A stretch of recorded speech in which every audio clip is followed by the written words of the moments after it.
ده هيكون بيشخر وهو نايم. اكيد. ده تسيب، ده استهتار. تيجي اجرى لها ايه يا ناس؟ بسم الله الرحمن الرحيم، والسلام عليكم ورحمة الله وبركاته. قبل ما نبدأ الفيديو نصلي على النبي عليه أفضل الصلاة والسلام. النهاردة موضوعنا موضوع مهم جدا وبيعاني منه ناس كتير وبيعمل مشاكل لناس كتير، كمان منتشر عند الرجال والنساء أيضا، وأصبحوا الأطفال بيعانوا منه، وهي مشكلة الشخير أثناء النوم. وليها أسباب كتير، منها الوزن الزائد، وكمان مشكلات في الأنف والنوم الخاطئ. والشخير ده عبارة عن صعوبة في التنفس أثناء النوم. استنوا معايا لآخر الفيديو، هنعرف أسباب الشخير وإزاي نعالجه بالأعشاب. أول حاجة أسبابه، أول سبب معانا الوزن الزائد، وده بيكون نتيجة لوجود بعض الأنسجة الإضافية في الجزء الخلفي للحنجرة.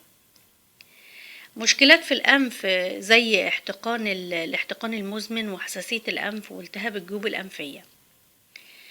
النوم لفترات قصيرة بيعرض الإنسان للشخير أثناء النوم، وده عشان مش بيحصل على قسط كافي من النوم.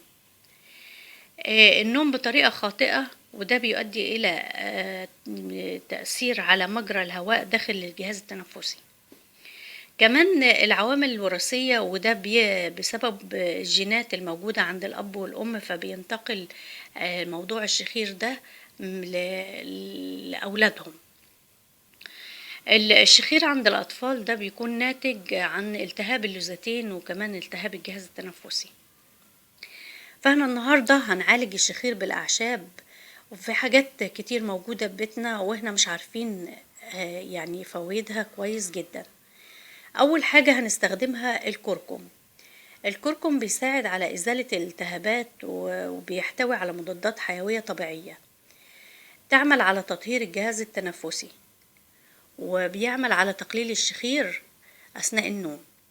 ويستخدم الكركم عن طريق وضع معلقة صغيرة على كوب من اللبن، ويؤخذ مرة واحدة يوميا. معانا كمان زيت الزيتون.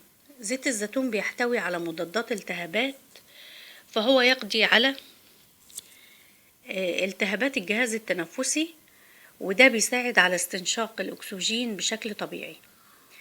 ويؤخذ عن طريق وضع بعض القطرات من زيت الزيتون على كوب ماء دافئ، ويتم تناولها مرتين في الأسبوع. كمان معانا البابونينج. يعتبر البابونينج ده من أحسن وأقوى الأعشاب اللي بنستخدمها لعلاج نزلات البرد والأنفلونزا، وليه دور عظيم في تقليل الشخير، لأنه بيعمل على فتح ممرات الهواء للتنفس بشكل طبيعي. ويؤخذ عن طريق كوب مغلي محلى بعسل النحل مرتين في الأسبوع. ومن المؤشرات الخطيرة للشخير بصوت عالي، أثبتت الدراسات أنه بيدل على ضعف الجمجمة وتسرب سوائل إلى المخ، وكمان بيؤدي إلى السكتة الدماغية والزهايمر والموت المبكر والغيبوبة والخرف. ودي كانت معلومتنا النهاردة، وإن شاء الله نتقابل في معلومة جديدة وفيديو جديد، والسلام عليكم ورحمة الله وبركاته.